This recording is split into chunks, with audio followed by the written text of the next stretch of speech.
నమస్తే. నేను మీ కుప్ప పద్మిని. ఇన్నాళ్ళు మీ సపోర్ట్‌ని నాకందిస్తూ, మీ ప్రేమని నాకందిస్తున్న ప్రతి ఒక్కరికి కృతజ్ఞతలు. ఇప్పుడు చూడబోతున్న ఈ వీడియో కూడా ఖచ్చితంగా మీకు ఉపయోగపడుతుంది. లైక్, షేర్ అండ్ సబ్స్క్రైబ్ చేసి మీ ఇష్టాన్ని అలాగే మీ సపోర్ట్‌ని నాకందించండి. అలాగే ఈ వీడియో పట్ల మీ అభిప్రాయాన్ని కామెంట్ సెక్షన్‌లో కామెంట్ చేసి నాకు తెలియజేయండి. నమస్తే.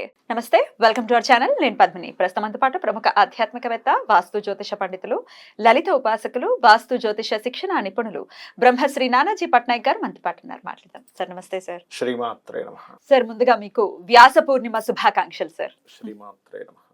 అష్టాదశ పురాణాల్ని అందించిన వ్యాస భగవానుడి పుట్టినరోజుగా జరుపుకునేటటువంటి ఈ ఆషాఢ పౌర్ణిమ చాలా చాలా మహిమాన్వితమైనదని ఖచ్చితంగా చెప్పుకోవచ్చు. వ్యాసుల ప్రస్తావన లేనటువంటి జీవనం ఉండదు సనాతన ధర్మంలో ఉన్న వాళ్ళకి.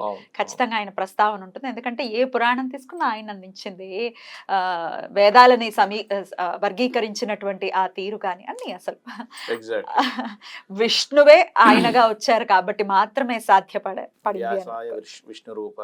వ్యాస రూపాయ విష్ణువే అంటారు కదా సార్. వ్యాసుడి గురించి చెప్తే అదో తెలియని ఆనందం ఖచ్చితంగా. ఎందుకంటే ఎంతో కొంత తెలుసుకుంటే అబ్బా ఎంత సేవ చేశారు మన కోసం, మన ఉద్ధతి కోసం ఎంత చేశారు అని. మరి ఈ పూర్ణిమని ఎలా వినియోగించుకోవచ్చు సార్?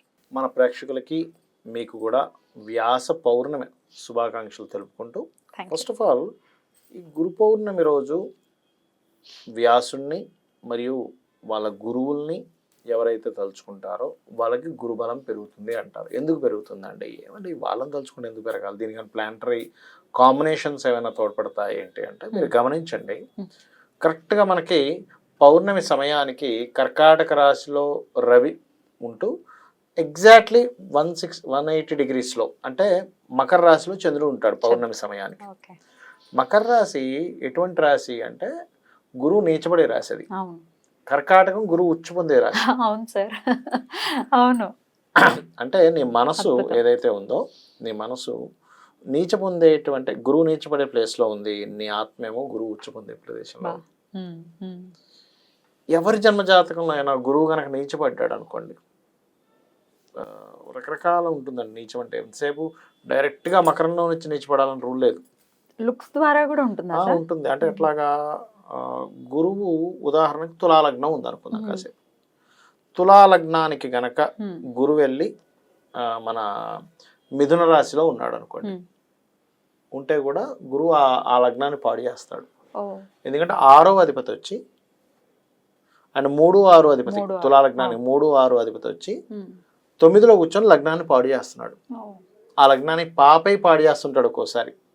అంటే ప్రతిసారి నీచపడితేనే పాడు చేసినట్టు కాదు, ఒక్కోసారి పాప కత్తిరిలో ఉండి పాడు చేస్తాడు, ఒక్కోసారి ఆయనకి ధనయోగం వచ్చి పాడు చేస్తూ ఉంటాడు. ఇక్కడ మీరు గమనించండి, లగ్నానికి శుభులు పాపులు అనేది మహర్షి చెప్పాడు మనకి. సర్వే త్రికోణ నేతారో గ్రహాః శుభఫల ప్రదాహ అని. అంటే త్రికోణాధిపతులు ఖచ్చితంగా శుభాన్ని ఇస్తారు అని. ఈ తులా లగ్నానికి కానివ్వండి, మిథున లగ్నానికి కానివ్వండి, కన్యా లగ్నానికి కానివ్వండి, లేకపోతే మకర కుంభ లగ్నాలకు కానివ్వండి, ఈ లగ్నాలకి అంటే వృషభ లగ్నానికి కూడా గురువు పాప అవుతాడు.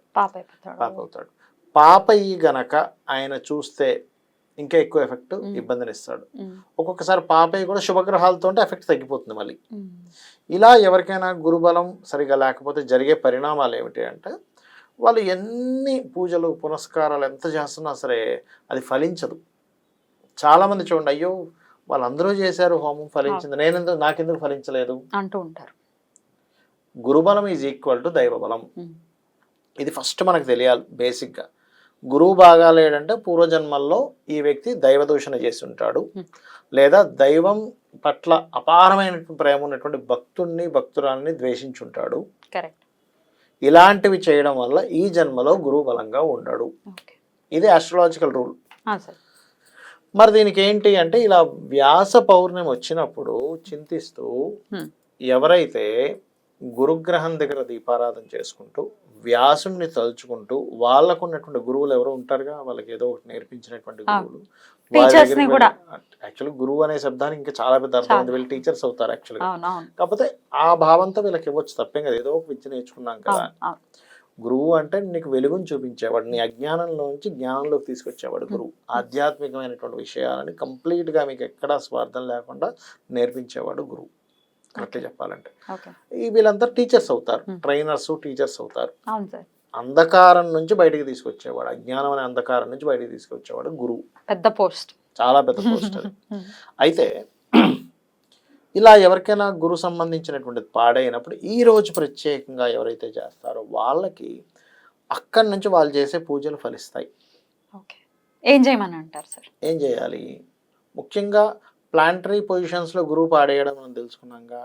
ఒక్కొక్కసారి ఏమవుతుంది, గురువు శని రాహులతో కలిసి ఉంటాడు కొంతమంది జాతకాల్లో. గురువుతో పాటు శని రాహులకు కూడా దానం ఇవ్వాలి. ఓకే. అంటే దానం అంటే ఏమిటి? శనగలు, నువ్వులు, ఉలవలు దానంగా, మినుములు దానంగా ఇవ్వడం. గురుగ్రహం దగ్గర, శనిగ్రహం దగ్గర, రాహుగ్రహం దగ్గర దీపారాధన చేసుకోవడము.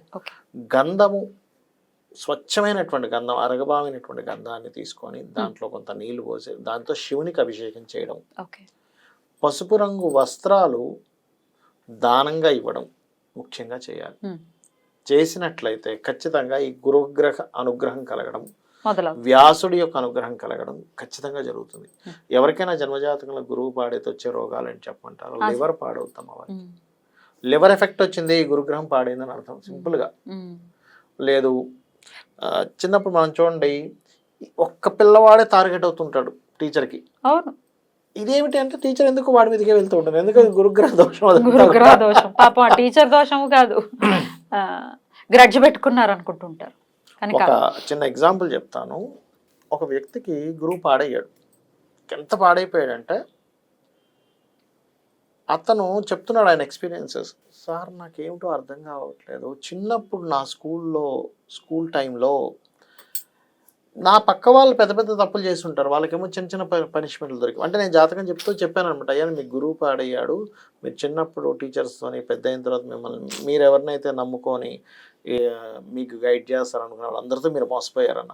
అంటే ఆయన చెప్పుకుంటూ వచ్చాడు, సార్ నేను చిన్నప్పుడు కూర్చొని స్కూల్కి వెళ్తే ఇటువైపు నోటి చాలా పెద్ద తప్పులు చేసేవారు, వాళ్ళకి ఎక్కడ కూడా శిక్షలు పడేవి కాదు, నాకు మాత్రం చిన్న మిస్టేక్ దొరికితే అసలు నేను అనుభవించినంత నరకం ఇంకోని అనుభవించలేదని చెప్పాడు ఆయన.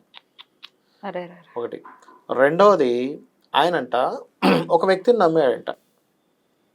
అంటే వాళ్ళ కుటుంబానికి ఒక గాడ్ ఫాదర్ లాగా.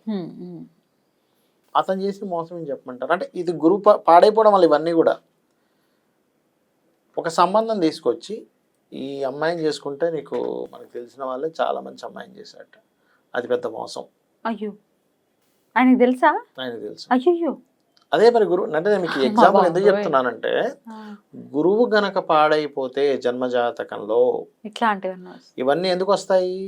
నువ్వు దేవతల్ని దూషించడం, పూజించే వాళ్ళని దూషించడం, భక్తుల్ని దూషించడం, ఇట్లాంటివి చేస్తే తర్వాత జన్మల్లో, లేదా తర్వాత జన్మ దాకా ఎక్కడ వెళ్ళక్కర్లేదు మీరు. కలియుగం కదా. నీ పుత్రుడికి అలా జరుగుతుంది, మీ అమ్మాయి అది అనుభవిస్తుంది, మీ అబ్బాయి అది అనుభవిస్తాడు. నీకేం పని? వాడు ఏదో శుభ్రంగా వాడు పూజ చేసుకుంటుంటే కరెక్ట్, అంతే కదా. వాడు బట్టి కూడా ముక్కు మోసుకొని పూజ చేసుకోండి, నువ్వెందుకు చెనకడం పడిపోయి? లేకపోతే ఇలా పూజ చేసుకోండి అని మీలాంటి వాళ్ళు చెప్పారు అనుకోండి. బట్ చాలా మంది మన కలియుగంలో, మనం ఇప్పుడు సోషల్ మీడియాలో చక్కగా మూట కట్టుకుంటున్నారు సార్. మీరు మీ జేబులోంచి రూపాయి మీరేం ఖర్చు పెట్టట్లేదు, మీ ఇష్టం వచ్చినా మీరు బతుకుతున్నారు. పూజ చేసుకునేవాడిని, పూజ ఇలా చేసుకోండి అని చెప్పేవాడిని నువ్వు ఎప్పుడైతే దూషించడం మొదలు పెడతావో అది డైరెక్ట్ గా భగవద్ దూషణ. ఈ భగవద్ దూషణ ఏమవుతుంది? ఈ రూపంలో వస్తుంది. ఖచ్చితంగా రావాలి కూడా. ఎందుకంటే భగవద్ భక్తుడిని దూషించడం, గురువు రూపంలో ఉన్న వాళ్ళని దూషించడం అత్యంత హేయమైన. ఆయన ఎట్లాంటి వాళ్ళని అంటగట్టాడంటే, ఆమెకు ఆల్రెడీ 2 మ్యారేజ్లు అయ్యి తెలియదు ఈ విషయాలకి. పెళ్ళయిందా? అయ్యో, 2 మ్యారేజ్లు అయిన వాళ్ళని ఆయన తీసుకొచ్చి పెళ్లి చేశారా? అది ఎలాంటి వాళ్ళు అంటే అందరూ అలా ఉంటారు నేను చెప్పట్లేదు. ఆస్తి కోసం రకరకాల ఇవి పెట్టేసి ఈయన మీద అసలు పోలీస్ స్టేషన్లు, గందరగోళాలు, కోర్టులు. అది ఎందుకు అయిందంటే అతని జాతకంలో కుజుడు కూడా పాడి గురువుతో కనెక్ట్ అయ్యాడు. ఇలా అయిన వాళ్ళకి ఇలాంటివి జరుగుతుంటాయి. అందుకని నేను ఒకటే చెప్తాను ఎవరికైనా, అయ్యా నీకు ఇష్టం లేదా? కొంతమంది ఇళ్లలో కూడా జరుగుతుంటుందమ్మా, భార్య చేస్తానంటే భర్త ఒప్పుకోవడం, భర్త చేస్తానంటే భార్య ఒప్పుకోవడం. నేను ఒకటే చెప్తాను వాళ్ళకి కూడా, అమ్మ నీకు ఇష్టం లేదా నువ్వు ఊరుకో, ఆయన చేసుకొని, లేదా నీకు ఇష్టం లేదా బాబు ఆమెను చేసుకొని, నువ్వు ఎందుకు అనవసరంగా చెడు పని ఏం కాదుగా. ఇంకోటి ఏంటంటే మనము అవతల వాళ్ళకి భక్తి లేదనో ఇట్లా అనుకుంటాం, కానీ భక్తి అనేటువంటిది పూర్వజన్మల్లో ఎన్నో జన్మల నుంచి చేసిన పుణ్యం వల్ల వచ్చేది. భగవంతుడు ఉన్నాడని తెలుసుకోవడం కానీ, మనకి వ్యాస పౌర్ణమి వచ్చిందంటే ఇది చేసుకోవడం కానివ్వండి, ఏకాదశి చేయడం కానివ్వండి, నిత్య దేవతారాధన కానివ్వండి, ఇవన్నీ ఎంతో పుణ్యం ఉంటే వచ్చేవి. నీకు ఇప్పటికిప్పుడు సడన్ గా రమ్మంటే వచ్చేసేది కాదు. అదేమి పోయం కాదు నేర్చేసుకోవడానికి గబక్కు అని. దాన్ని కూడా పట్టుకు రావాలి మనం. పట్టుకు రావాలి. పూజన్మ వాసన లేదు, రాదంత ఈజీ రాదు అది. అద్భుతం సార్. చాలా అంటే లైవ్ ఎగ్జాంపుల్స్ కూడా చెప్తే డెఫినెట్ గా అర్థమవుతుంది. ఒకళ్ళైనా మారుతారేమో, ఎందుకంటే చూస్తూ ఉన్నాం నెగటివిటీ. ఇప్పుడు ఒకటమ్మా, ఒకటి నువ్వు మంచి చెప్పినా పర్లేదు, ఒకటి చెడు చేయకూడదుగా. రైట్, అంతే సార్, అంతే.